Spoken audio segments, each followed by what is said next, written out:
Assalamualaikum warahmatullahi wabarakatuh. Halo teman-teman sekalian, pada kesempatan kali ini, kami dari kelompok 5 akan mempresentasikan tugas akhir kami, yang dimana tugas akhir kami ini mengambil tema e-wallet dari mata kuliah transformasi digital. Sebelum kita masuk ke inti materinya, ada baiknya saya memperkenalkan anggota dari kelompok 5 ini. Yang pertama ada Al-Qadri, dengan akhiran NIM 052. Yang kedua ada Afif Al-Haq dengan akhiran NIM 064. Dan ada saya sendiri sebagai moderator pada presentasi kali ini, Muhammad Iqbal, dengan akhiran NIM 087. Dan yang terakhir ada Evan Pandu dengan akhiran NIM 057. Baik, di sini kita semua sudah tahu apa itu e-wallet. Tapi di sini saya akan menjelaskan sedikit mengenai apa itu e-wallet. Jadi e-wallet atau bahasa Indonesianya adalah dompet elektronik, di mana dompet elektronik adalah sebuah aplikasi yang memungkinkan pengguna untuk menyimpan, mengelola, dan melakukan transaksi uang secara digital, di mana fungsinya ini hampir sama dengan dompet fisik, tapi dalam bentuk digitalnya saja. Pengguna juga memungkinkan untuk melakukan pembayaran tanpa melakukan uang tunai atau kartu fisik. E-wallet dapat digunakan untuk berbagai jenis transaksi, termasuk belanja online, pembayaran di toko, transfer uang, pembayaran tagihan, dan banyak lagi. Di sini, kami akan memperlihatkan informasi demografi yang telah diisi oleh para pengguna dari e-wallet. Bisa dilihat pada chart ini, ada 3 chart. Yang pertama ada gender, maksud saya, pekerjaan, dan usia. Dari banyaknya orang atau responden yang mengisi form penelitian kami, terdapat 64,6% perempuan dan 35,4% laki-laki, di mana pada pengisian responden ini lebih didominasi oleh perempuan. Kedua, yaitu pekerjaan, di mana kebanyakan responden adalah seorang mahasiswa. Dengan bisa dilihat di sini, mahasiswa mendominasi chart yang ada. Walaupun seperti itu, tidak semua responden adalah seorang mahasiswa.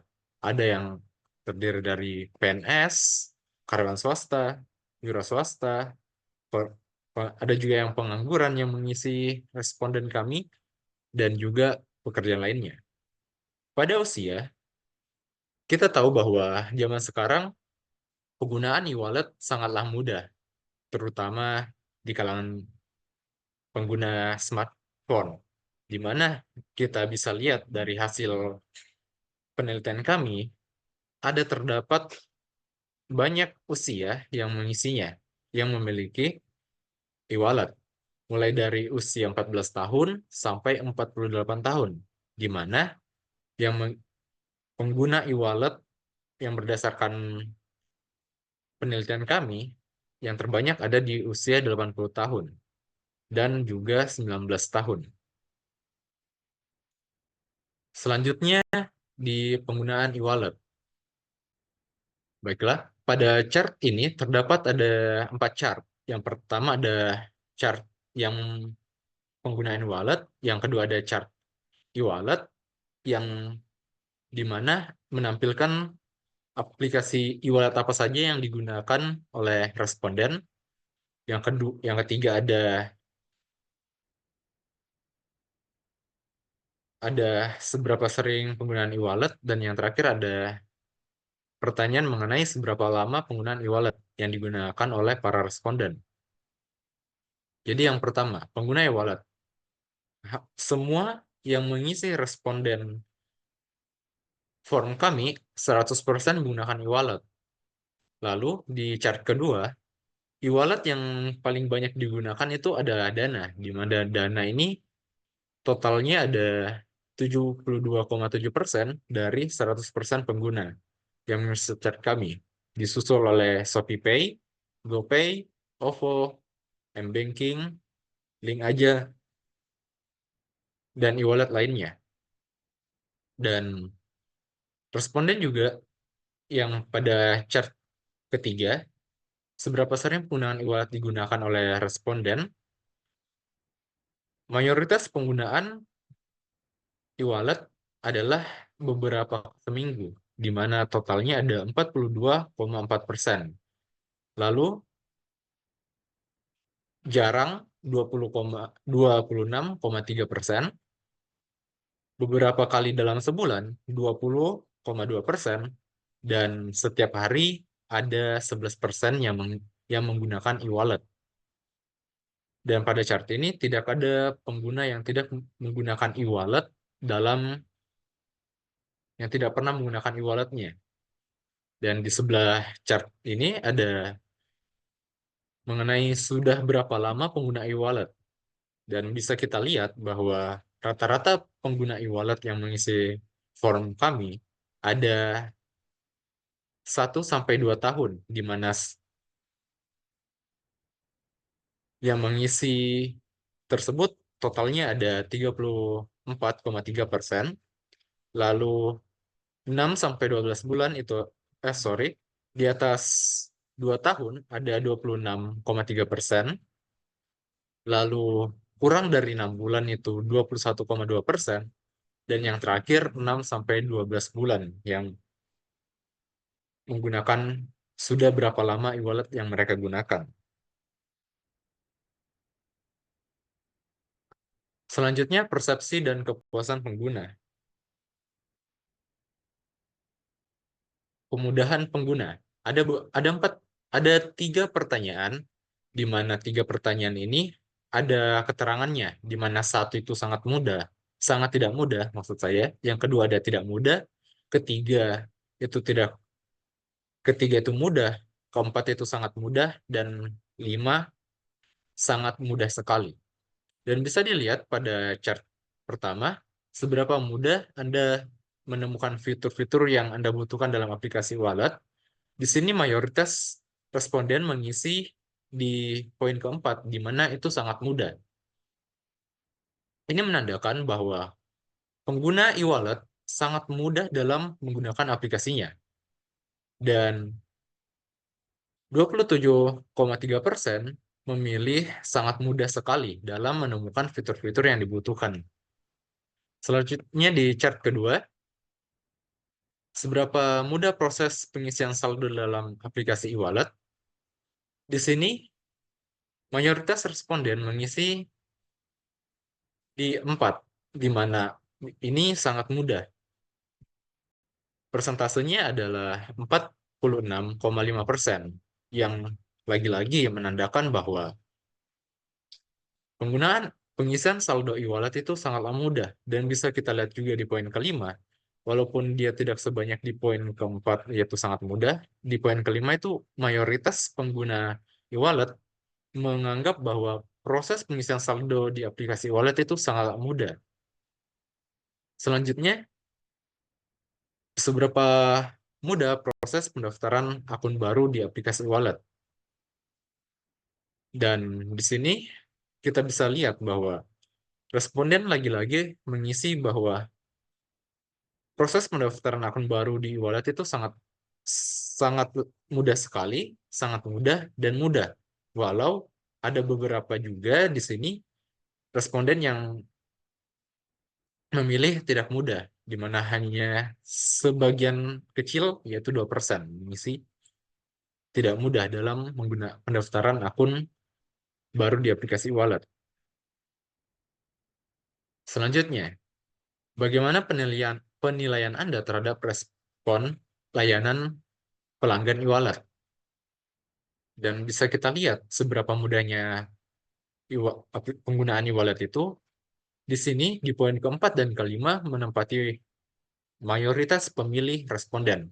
Yang di mana keempat itu ada 40%, yang kelima ada 33%, dan yang ketiga yang menganggap bahwa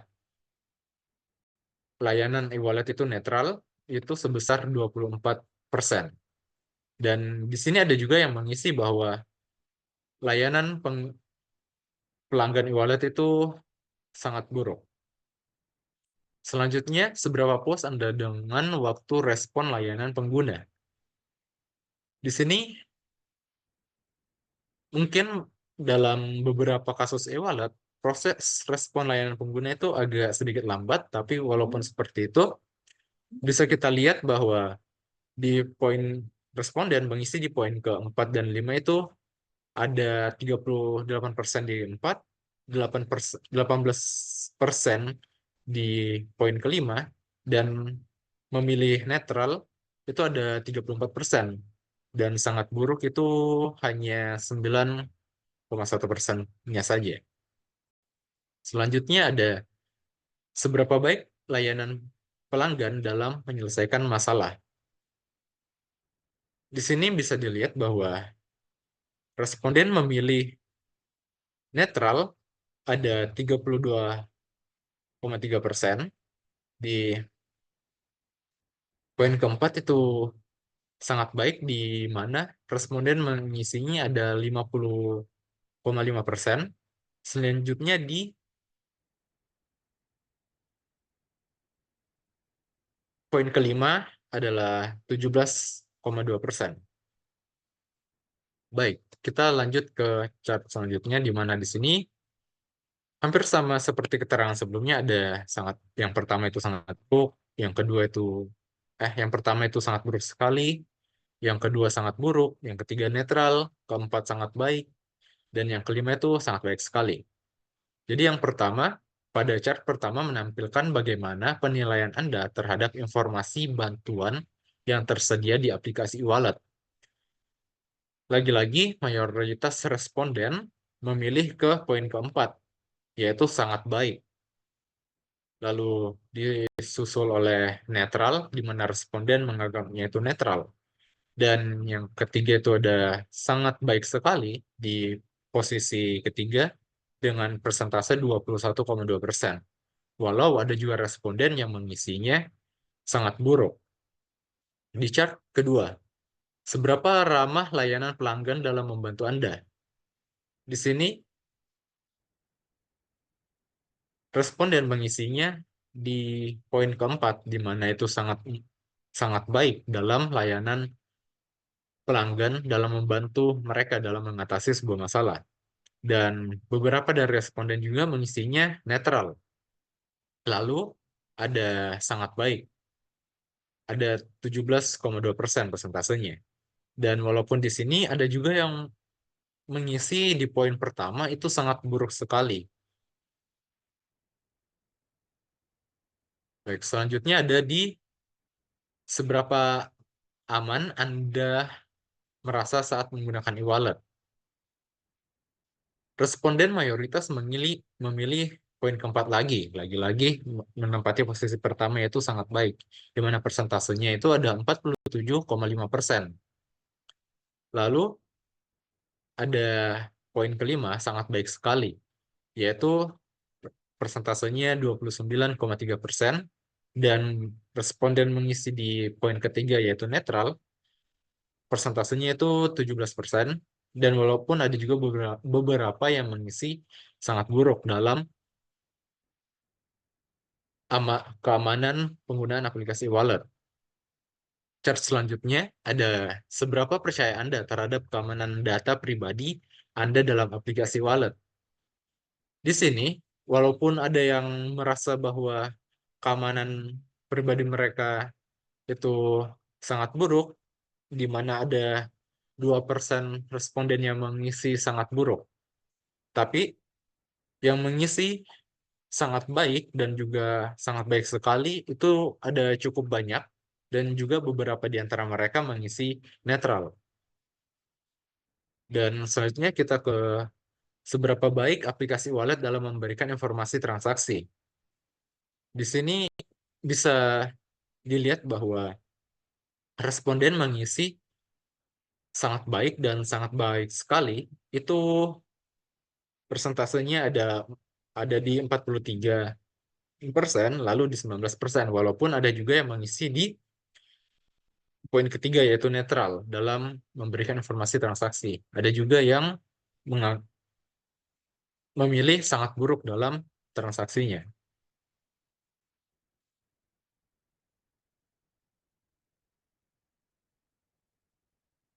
Baik, selanjutnya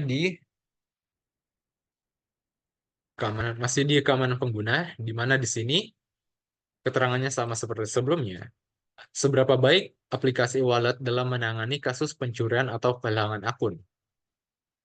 Mayoritas pengguna dalam responden ini memilih netral karena kemungkinan mereka belum mengalami kasus pencurian atau kehilangan akun.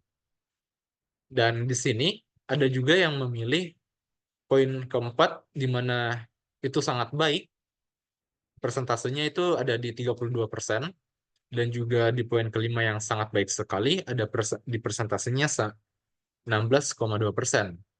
Dan juga di poin kedua sangat buruk ada juga yang mengisi, yang dimana persentasenya ada 9,1%. Di chart di sebelahnya, dengan seberapa puas Anda dengan fitur autentikasi dua faktor yang tersedia di aplikasi wallet. Dan mayoritas pengguna memilih netral, di mana persentasenya itu ada 41%, dan di responden juga mengisi di poin keempat sangat baik, di mana persentasenya ada 35%, dan sangat baik sekali persentasenya di 13%. Dan ada juga responden yang mengisi di poin kedua sangat buruk, di persentasenya ada 10%.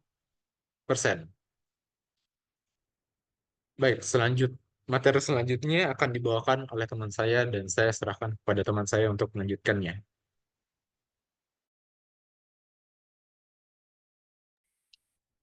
Baik, saya dengan Evan Padunata dengan ekor NIM 057. Di sini saya akan membahas tentang masalah saat menggunakan aplikasi. Oke, kita masuk kepada masalah yang pertama. Sebelum itu kita lihat dulu keterangannya di sini ada terbagi jadi 5.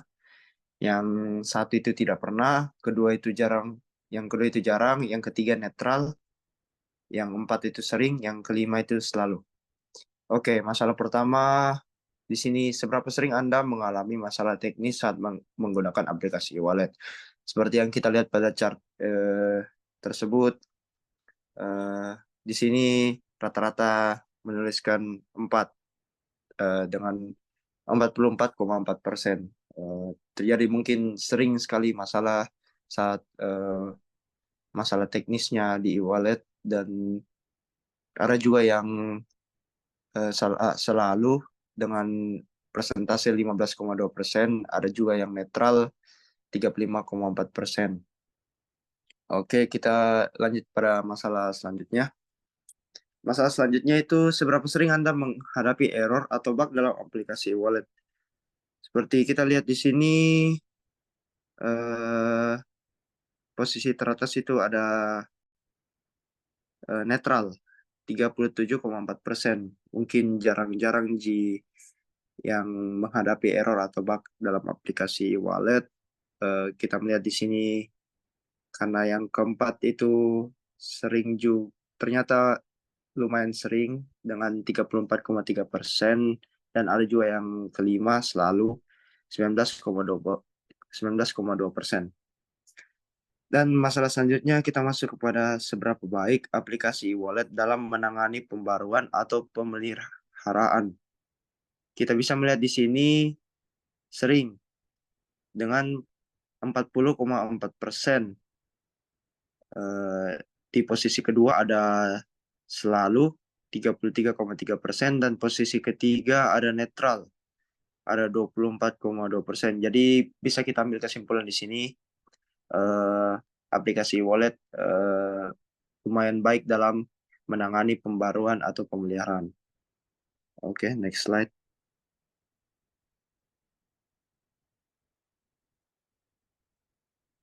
Kita masuk kepada masalah selanjutnya. yaitu seberapa sering aplikasi e-wallet mengalami downtime.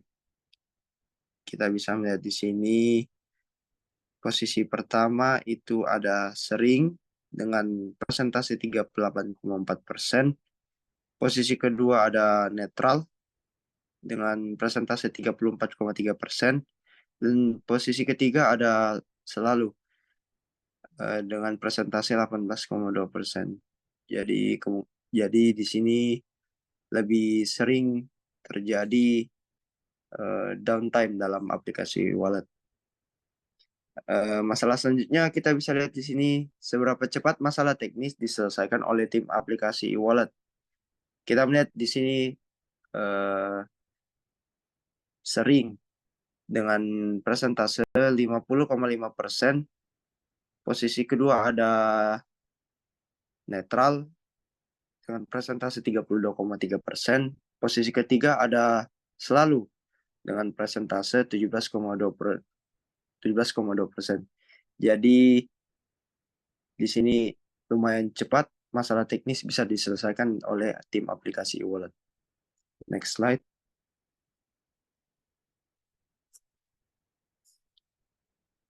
Kita masuk kepada seberapa cepat penggunaan aplikasi. Yang pertama ada seberapa cepat Anda dapat melakukan transaksi menggunakan aplikasi wallet. Kita bisa melihat di sini posisi pertama itu ada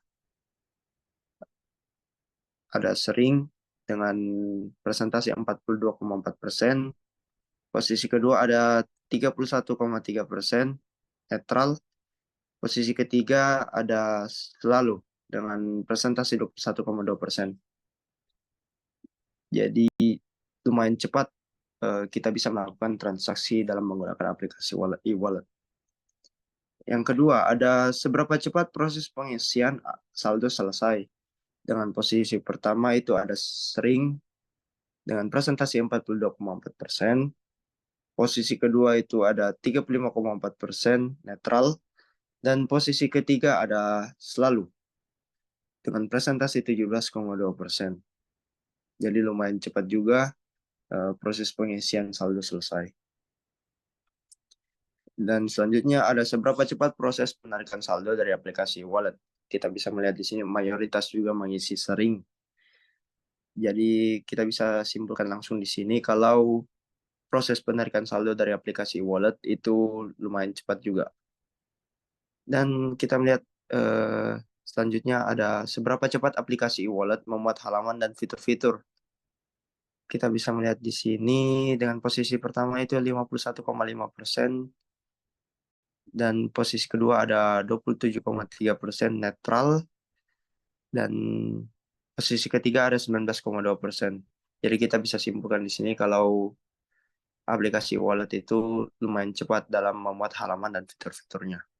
Selanjutnya,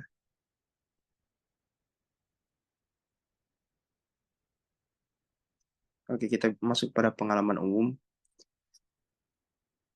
Yang pertama ada seberapa puas Anda dengan pengalaman keseluruhan menggunakan aplikasi wallet. Kita bisa melihat di sini di keterangan ada yang pertama ada sangat tidak puas, yang kedua ada tidak puas, yang ketiga ada netral, yang keempat ada sangat puas, dan yang kelima ada sangat puas sekali. Jadi kita bisa melihat di chart yang pertama itu didominasi sama 4 sangat puas. Jadi rata-rata responden di sini mengisi kalau mereka sangat puas dengan penggunaan aplikasi wallet. Dan kita masuk pada selanjutnya, seberapa besar kemungkinan Anda akan merekomendasikan aplikasi wallet ini kepada orang lain? Kita bisa melihat di sini posisi pertama itu ada 3, netral. Dengan presentasi 42,4%.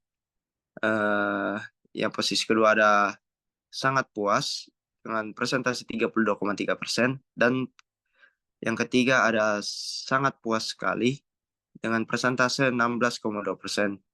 Jadi kalau kita bilang merekomendasikan aplikasi wallet kan mungkin tergantung masing-masing orang. Ada yang suka Dana, ada yang suka OVO, ada yang suka GoPay. Mungkin kebanyakan memilih netral karena itu. Jadi kita masuk pada Selanjutnya, seberapa baik aplikasi e-wallet dalam memberikan promo atau penawaran khusus? Kita bisa melihat di sini lagi-lagi didominasi dengan netral, karena seberapa baik aplikasi e-wallet dalam memberikan promo atau penawaran khusus, kembali lagi kepada aplikasi e-wallet apa, misalnya GoPay, Dana, OVO, karena kita tidak bisa menyamaratakan aplikasi e-wallet seperti sama rata gitu. Ya, selanjutnya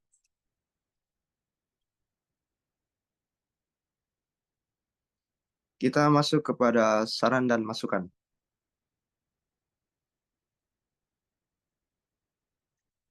Kita bisa melihat di sini yang pertama ada alasan utama menggunakan e-wallet. Kita bagi menjadi 5. Yang pertama ada kemudahan, yang kedua ada kecepatan, yang ketiga ada promosi dan diskon, yang keempat ada keamanan, dan yang kelima ada aksesibilitas. Kita bisa melihat di sini kalau di chart di sini didominasi oleh kemudahan dengan 48,5%. Responden lainnya ada diisi dengan kecepatan dengan presentasi 19,2%. Ada juga dengan promosi dan diskon 10,1%, ada juga keamanan 13,1%, dan ada juga aksesibilitas dengan presentasi 9,1%. Jadi rata-rata orang menggunakan e-wallet itu karena kemudahannya menggunakan e-wallet. Kita masuk kepada beberapa saran dan masukan dari pengguna e-wallet. Kita bisa melihat di sini responden-responden mengisi. Yang pertama ada sarannya ada meningkatkan keamanan yang lebih baik. Pastikan sistem keamanan e-wallet terjamin dengan enkripsi yang kuat dan perlindungan terhadap aktivitas penipuan. Yang kedua, sarannya ada keamanan ditingkatkan. Saran selanjutnya ada pastikan sistem keamanan e-wallet Anda telah terus diperbarui dan ditingkatkan untuk melindungi data dan transaksi pengguna. Implementasikan fitur keamanan tambahan seperti verifikasi 2 langkah untuk mengurangi risiko penipuan. Dan saran terakhir ada dapat mengatasi permasalahan seperti error saat pembayaran. Oke, untuk bagian selanjutnya akan dilanjutkan oleh teman saya.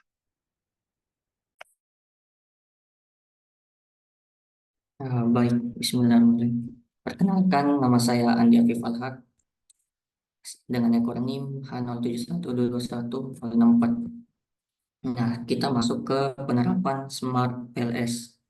Sebelumnya, Smart PLS ini itu alat perangkat lunak yang menggunakan metode partial least square structural equation modeling. Ini tuh alat yang populer di kalangan peneliti, terutama dalam ilmu sosial dan bisnis. Selanjutnya. Nah, selanjutnya itu ada hasil olah data.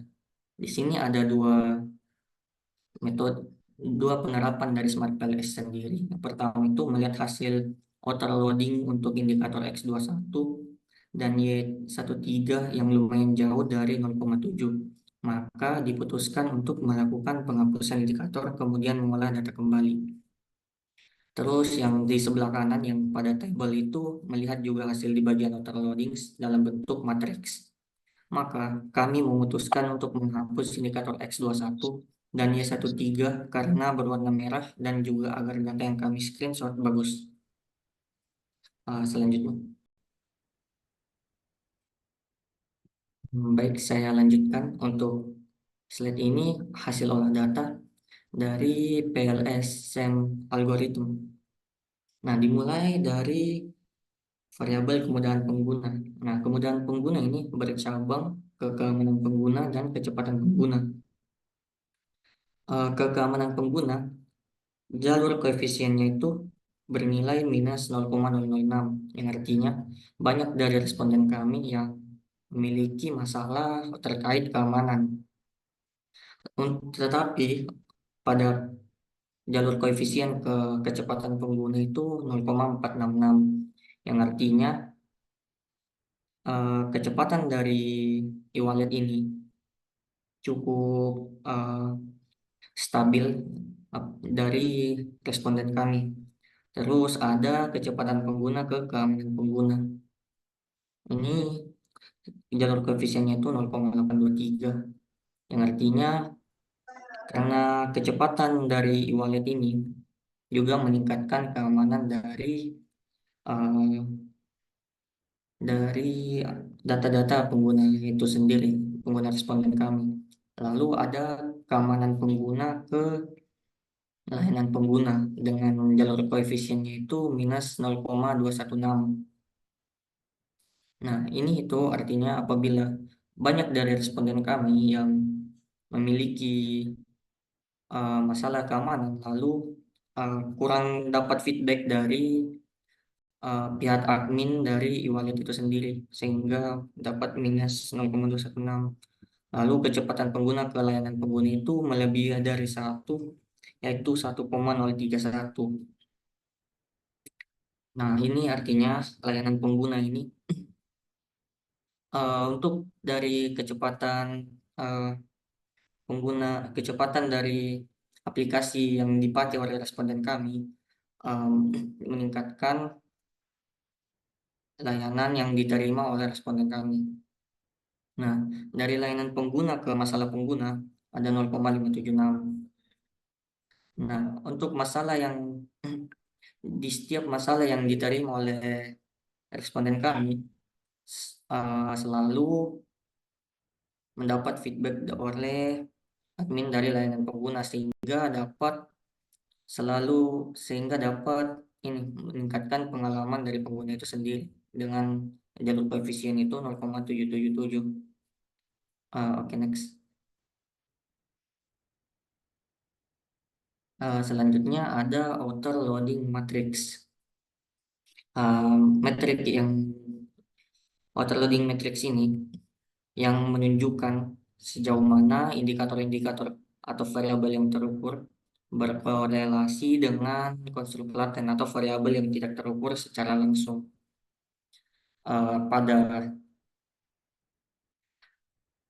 Pada data di tiap kolom ini merupakan koefisien yang menunjukkan seberapa baik setiap indikator mengukur variabel laten yang terkait. Pada hal ini itu eh, model kami itu data e-wallet dari responden kami berdasarkan tabelnya X11 sampai X13 untuk variabel kemudahan pengguna itu. Di sini kami menerapkan indikator di atas 0,7 sehingga yang di atas 0,7 itu merupakan indikator yang valid digunakan sebab untuk mengukur variabelnya.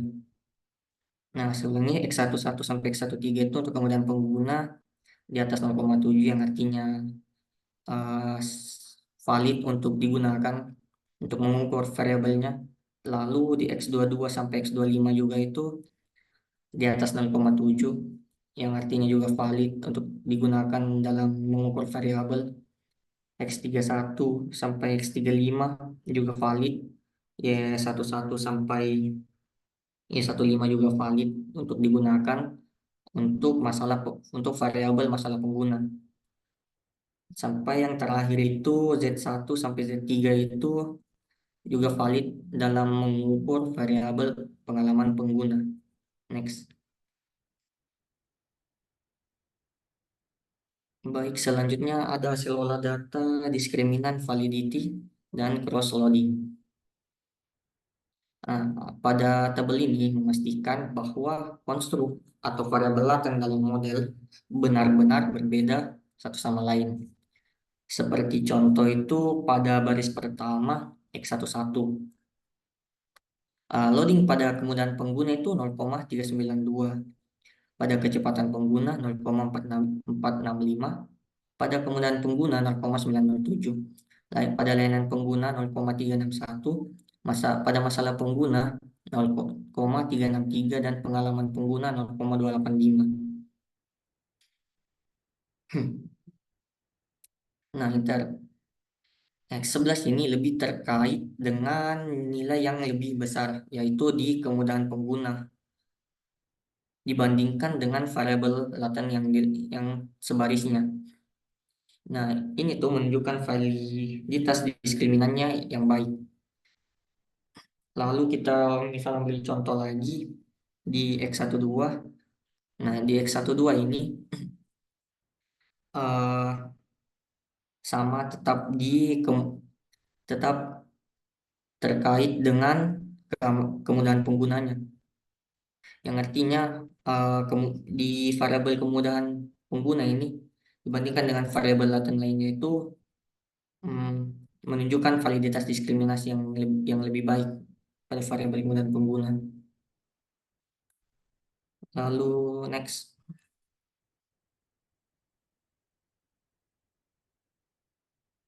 eh kurang dulu. Secara umumnya itu bisa kembali dulu. Nah, ya, kan di sini juga ada cross loading. Secara umumnya itu tabel tabel cross loading ini membantu dalam mengevaluasi apakah setiap indikator itu lebih kuat berkorelasi dengan variabel laten yang seharusnya diukur daripada dengan variabel laten lainnya. Jika nilai loading untuk indikator pada variabel yang diukur lebih tinggi daripada nilai loading pada variabel lainnya, maka konstruk tersebut memiliki validitas diskriminan yang baik. Itu yang seperti saya ambil contoh tadi. Selanjutnya. Nah, selanjutnya ada konstruk reliability dan validity. Validasi dan kepaduan dalam mengukur variabelnya. Nah, untuk kolom Crossbed alpha itu merupakan ukuran reliabilitas yang menunjukkan konsisten internal dari ini nilai di atas 0,7 itu kami anggap reliable. Terus ada next column itu composite reliability, yaitu mengukur reliabilitas konstruk dengan cara yang lebih komprehensif dibanding kolom sebelumnya. Nah, nilai juga ini di atas 0,7 yang kami anggap memadai. Lalu ada composite reliability. Nah, ini sama seperti yang sebelumnya, cuma yang lebih komprehensif dibanding yang kolom pertama tadi. Yang itu sama juga di atas 0,7 dianggap memadai. Terus ada average mengukur validitas validasi konvergen yang menunjukkan proporsi talian yang dijarankan oleh konstruk. Nilai ini kami tetapkan itu 0,5 untuk menunjukkan validitas yang baik. Nah, berdasarkan tabel yang dari model atau responden kami, semua konstruk itu menunjukkan reliabilitas dan yang baik uh, dengan nilai Colans alpha dan composite reliability-nya itu di atas rata-rata 0,7 dan nilai average-nya itu untuk sebagian besar itu sebagian konstruk juga di atas 0,5 sehingga semua konstruk ini menunjukkan reliabilitas dan validasi yang baik. Yang cuman yang menunjukkan validasi konvergen yang kecuali ini yang masalah pengguna dengan yang hampir mendekati 0,5 yaitu 0,589 yang sedikit di bawah ambang batas, tapi tetap dibilang cukup baik untuk validasinya. Nah, secara keseluruhan hasil ini menunjukkan bahwa model pengukuran yang digunakan dalam penelitian ini cukup reliable dan valid untuk mengukur konstruk yang telah ditentukan. Dalam konteks kami ambil itu e-wallet. Next.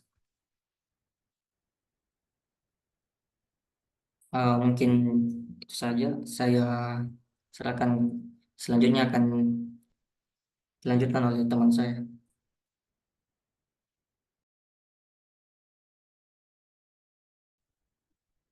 Baik, Terima kasih atas kesempatan diberikan oleh teman saya.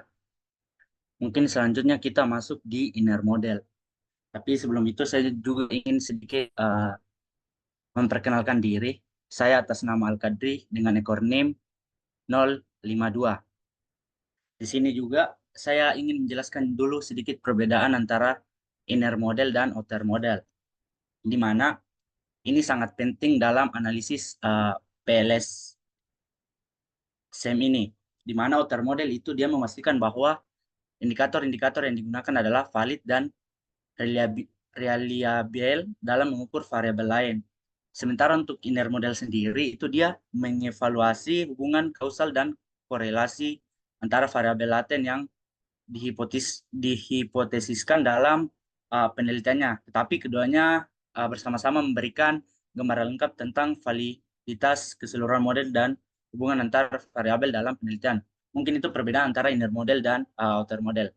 Di sini kita masuk pada bagian R-squared pada model inner. Nah, yang di sini dia memberikan informasi mengenai seberapa baik variabel independen dapat menjelaskan variabilitas dari variabel dependen. Nah, tabel ini mencakup dua kolom utama yaitu R-squared dan R-squared adjusted. Nah, sebelum itu saya ingin menjelaskan R-squared itu adalah nilai ini yang menunjukkan bahwa proporsi variabilitas dalam variabel dependen yang dapat dijelaskan oleh variabel independen dalam model. Nah, semakin tinggi nilai R-squared ini, itu semakin baik model tersebut dalam menjelaskan variabilitas data. Nah, yang kedua itu R-squared adjusted. Nah, nilai ini yang merupakan penyesuaian dari R-squared yang mempertimbangkan jumlah prediktor dalam model. Nah, ini memberikan gambaran yang lebih realistis tentang seberapa baik model tersebut dalam menjelaskan variabilitas data ketika ada beberapa prediktor. Jadi, R-squared adjusted ini pasti akan lebih kecil dari R-squared. Nah, di sini kita menggunakan batasan untuk menilai kekuatan model berdasarkan nilai R-squared ini, di mana ketika R-squared-nya ini lebih besar dari 0,7, maka hubungan yang diberikan itu sangat kuat antara variabel independen dan variabel dependen. Untuk batasan 0,5, lebih dari 0,5 itu menunjukkan hubungan yang moderat atau sedang. Untuk yang R-squared-nya di bawah 0,25 itu menunjukkan hubungan yang lemah antara variabel independen dan variabel dependen. Nah, di sini pada pertama keamanan pengguna itu R-squared-nya 0,673 dan R-squared adjusted-nya itu 0,666. Nah, ini di mana nilai R-squared sebesar 0,673 menunjukkan bahwa ada 67,3% variabilitas dalam keamanan pengguna dapat dijelaskan oleh model. R-squared adjusted sedikit lebih rendah yaitu 66,6%. Meskipun tidak mencapai batasan 0,7, nilai ini masih menunjukkan hubungan yang cukup kuat dan signifikan. Dan ini berada di kategori moderat atau sedang. Yang kedua itu kecepatan pengguna. R-squared-nya itu 0,217, R-squared adjusted 0,209. Nah, untuk penjelasannya sendiri ini, nilai R-squared ini sebesar 0,217 ini menunjukkan bahwa 21,7% variabilitas dalam kecepatan pengguna dapat dijelaskan oleh model. R-squared adjusted adalah 20,9%, nilai ini berada di bawah batasan 0,25. Nah, ini menunjukkan bahwa model ini memiliki hubungan yang cukup lemah dalam menjelaskan variabilitas pada kecepatan pengguna. Yang ketiga itu layanan pengguna, di mana R-squared-nya 0,745 dan R-squared adjusted 0,740. Nah, ini memiliki nilai R-squared 0,745, yaitu bahwa 74,5% variabilitas dalam layanan pengguna dapat dijelaskan oleh model. R-squared adjusted adalah 74%, sedikit menurun setelah koreksi. Nah, nilai ini berada di atas batasan 0,7. Yang ini menunjukkan bahwa hubungan yang kuat antara variabel independen dan layanan pengguna. Yang keempat itu masalah pengguna, di mana R-squared-nya 0,812, R-squared adjusted 0,809, di mana nilai R-squared sebesar 0,812 ini menunjukkan bahwa ada 81,2% variabilitas dalam masalah pengguna dapat dijelaskan oleh model. R-squared adjusted adalah 8,9%, di mana ini menunjukkan hubungan yang sangat kuat berada jauh di atas batasan 0,7 yang tadi. Yang kelima itu ada pengalaman pengguna, R-square-nya 0,603, R-square adjusted 0,599, di mana nilai R-square sebesar 0,603 ini menunjukkan bahwa ada 60,3% variabilitas dalam pengalaman pengguna dapat dijelaskan oleh model. R-square adjusted ini 59,9%. Nilai ini berada di kategori moderat atau sedang. Ini juga menunjukkan hubungan yang cukup kuat dan signifikan. Mungkin secara keseluruhan, tabel ini memberikan wawasan yang jelas tentang efektivitas model dalam menjelaskan variabilitas dari masing-masing variabel dependen berdasarkan nilai R dan R squared adjusted, di mana keamanan pengguna dan pengalaman pengguna menunjukkan hubungan yang cukup kuat meskipun tidak mencapai batasan 0,7 namun berada dalam kategori moderat sedang. Layanan pengguna dan masalah pengguna memiliki hubungan yang sangat kuat dengan nilai R squared di atas 0,7. Kecepatan pengguna juga menunjukkan hubungan yang lemah dengan nilai R squared di bawah 0,25. Nilai-nilai ini juga dapat membantu peneliti atau analisis atau seperti kita ini untuk memahami seberapa baik model tersebut bekerja dan area mana yang mungkin memerlukan perbaikan atau penambahan prediktor lain untuk meningkatkan akurasi dan kekuatan model. Secara keseluruhan, tabel R squared ini menjadi alat penting dalam evaluasi model dan pengambilan keputusan berdasarkan data. Selanjutnya, next slide.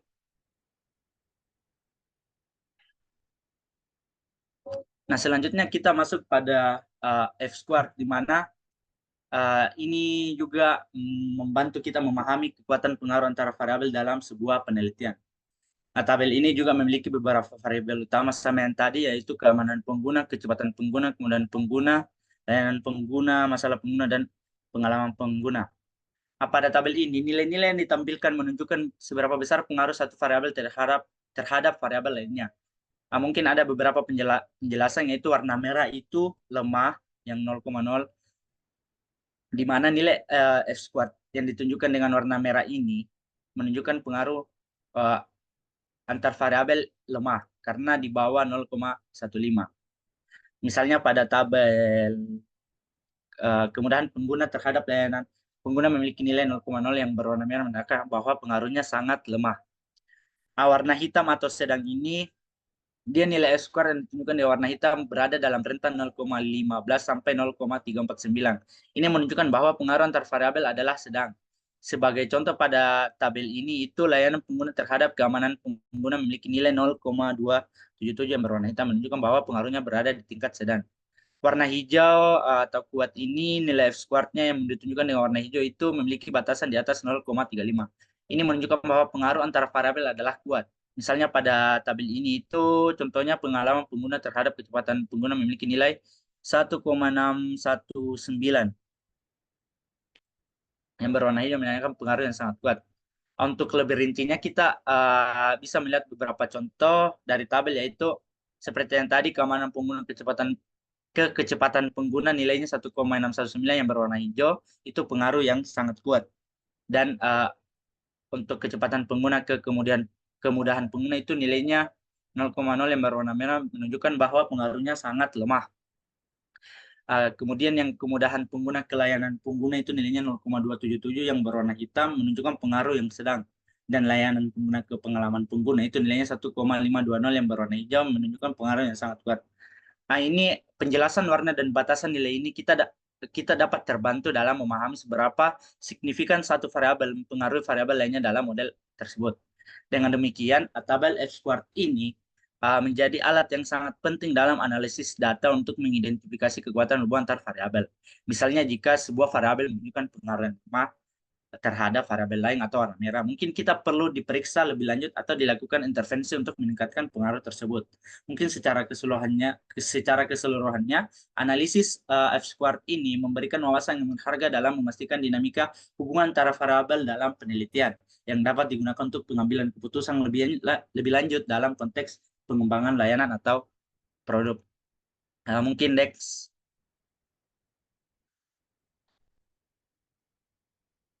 Selanjutnya kita masuk pada bagian bootstrapping. Ini juga menggambarkan hubungan antar variabel laten dalam model menggunakan nilai coefficient dan R squared. Mungkin penjelasan pertama variabel laten yaitu keamanan pengguna, di mana terhubung dengan indikator X31, X32, X33, X34, X35, kemudian pengguna terhubung dengan indikator X11, X12, X13, kecepatan pengguna terhubung dengan indikator Y21, Y22, Y23, Y24, layanan pengguna terhubung dengan indikator X21, X22, X23, X24, masalah pengguna terhubung dengan indikator Y11, Y12, Y13, Y14, Y15, pengalaman pengguna terhubung dengan indikator Z1, Z2, Z3. Untuk koefisien jalurnya itu menunjukkan kekuatan dan arah hubungan antar variabel laten. Contohnya hubungan dari kemudahan pengguna ke keamanan pengguna memiliki nilai koefisien jalur sebesar 0,0933. Hubungan dari layanan pengguna ke masalah pengguna memiliki nilai koefisien jalur sebesar 0,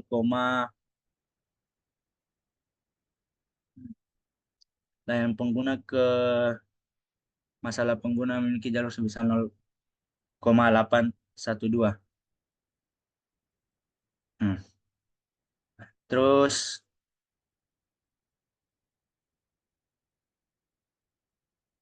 nilai R2 mengukur seberapa besar variabilitas suatu variabel laten yang dapat dijelaskan oleh variabel laten lainnya. Keamanan pengguna ini memiliki nilai R squared sebesar 0,673 atau yang berarti 67,3% variabilitas dalam keamanan pengguna dapat dijelaskan oleh variabel-variabel lain dalam model. Masalah pengguna memiliki nilai R squared sebesar 0,812 yang berarti 81,2% variabilitas dalam masalah pengguna dapat dijelaskan oleh variabel-variabel lain dalam model. Ini mungkin dua contoh saja yang saya sampaikan. Yang keempat, nilai signifikansinya itu nilai P yang dapat ditampilkan di dekat jalur menunjukkan signifikansi statistik dari hubungan tersebut. Nilai P ini lebih kecil dari 0,00 menunjukkan bahwa hubungan tersebut signifikan secara statistik. Sebagian besar juga hubungannya dalam model ini memiliki nilai P sebesar 0 menunjukkan signifikansinya yang tinggi. Mungkin secara keseluruhan model ini menunjukkan hubungan yang signifikan antara variabel-variabel laten dengan koefisien jalur dan nilai R-squared yang menjelaskan kontribusi masing-masing variabel dalam model. Nilai R-squared yang tinggi pada beberapa variabel menunjukkan bahwa model ini cukup baik dalam menjelaskan variabilitas variabel-variabel tersebut. Hubungan yang signifikan ini dengan nilai P yang rendah menunjukkan keandalan dari hasil analisis bootstrapping ini. Mungkin next slide. Selanjutnya, PET koefisien. Di sini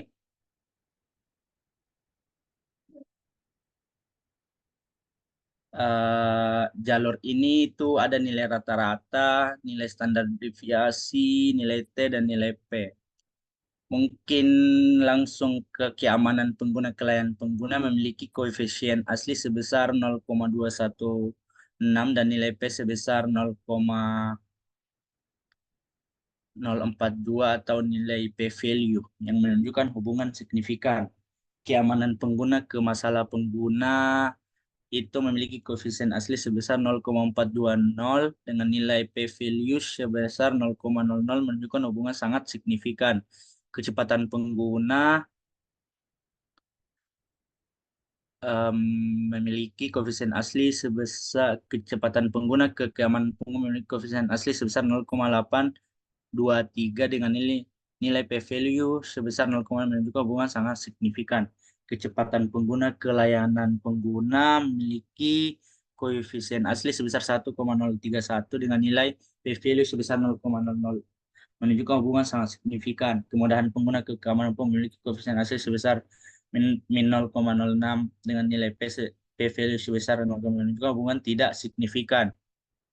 Kemudian pengguna ke kecepatan pengguna memiliki koefisien sebesar 0,466 dengan nilai P value 0,00 menunjukkan hubungan sangat signifikan.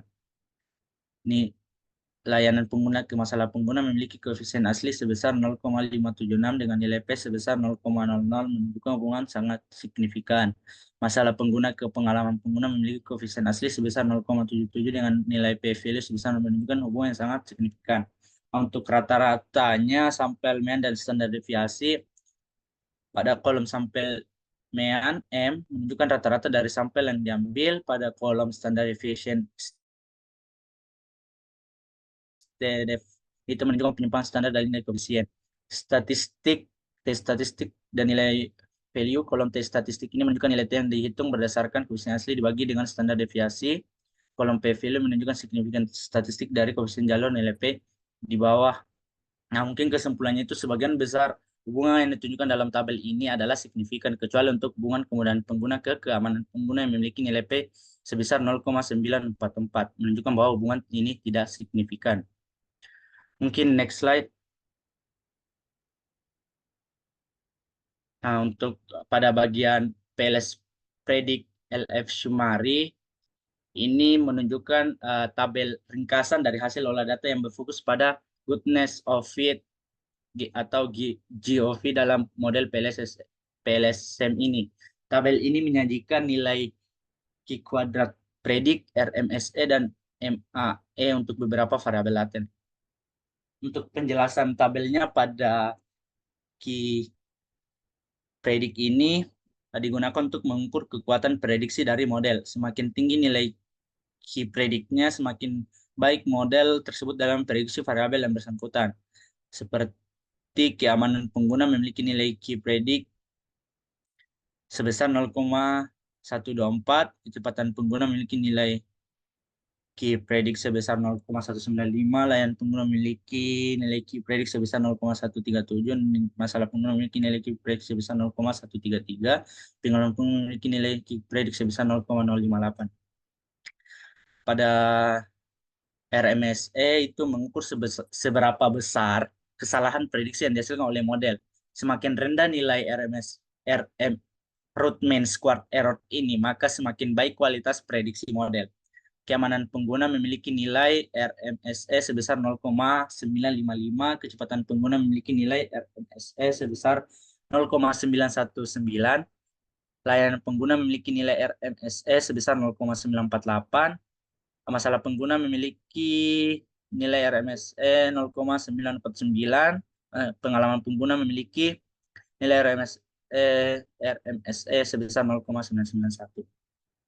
Selanjutnya untuk mean absolute error atau MAE mengukur rata-rata kesalahan absolut dari prediksi. Semakin rendah nilai MAE ini, maka semakin baik prediksi model. Pada tabel untuk keamanan pengguna memiliki nilai MAE sebesar 0,778, kecepatan pengguna memiliki nilai MAE sebesar 0,719, dan pengguna memiliki nilai MAE sebesar 0,762. Masalah pengguna memiliki nilai MAE sebesar 0,781, pengalaman pengguna memiliki MAE sebesar 0,802. Mungkin kesimpulan dari tabel ini itu dapat disimpulkan bahwa variabel kecepatan pengguna memiliki nilai Q Predict tertinggi 0,195 menunjukkan bahwa model memiliki kemampuan prediksi yang relatif baik untuk variabel ini. Untuk nilai RMSE dan MAE yang lebih rendah menunjukkan kualitas prediksi yang lebih baik. Variabel kecepatan pengguna juga memiliki nilai RMSE dan MAE yang lebih rendah dibandingkan dengan variabel lainnya. Ini menunjukkan bahwa model ini lebih akurat dalam memprediksi variabel tersebut. Mungkin next slide. Jadi untuk kesimpulan pada tugas kita itu dari hasil Smart PLS ini itu ini peneliti ini atau kita yang sedang meneliti ini dapat mengungkapkan bahwa kemudahan penggunaan dan kecepatan akses merupakan faktor krusial yang mempengaruhi persepsi dan adaptasi e-wallet di kalangan masyarakat. Selain itu, keamanan pengguna memiliki peran penting dalam membentuk sikap terhadap pengguna e-wallet. Ditemukan juga bahwa masalah pengguna berdampak signifikan pada pengalaman pengguna, menegaskan bahwa niat untuk menggunakan e-wallet secara substansial mempengaruhi penggunaan nyata dari sistem tersebut. Mungkin sekian dari saya kembalikan ke moderator. Baik, itulah kurang lebih dari presentasi yang kami sampaikan. Kurang lebihnya mohon dimaafkan. Dan saya tutup. Wabillahi taufiq wal hidayah. Wassalamualaikum warahmatullahi wabarakatuh.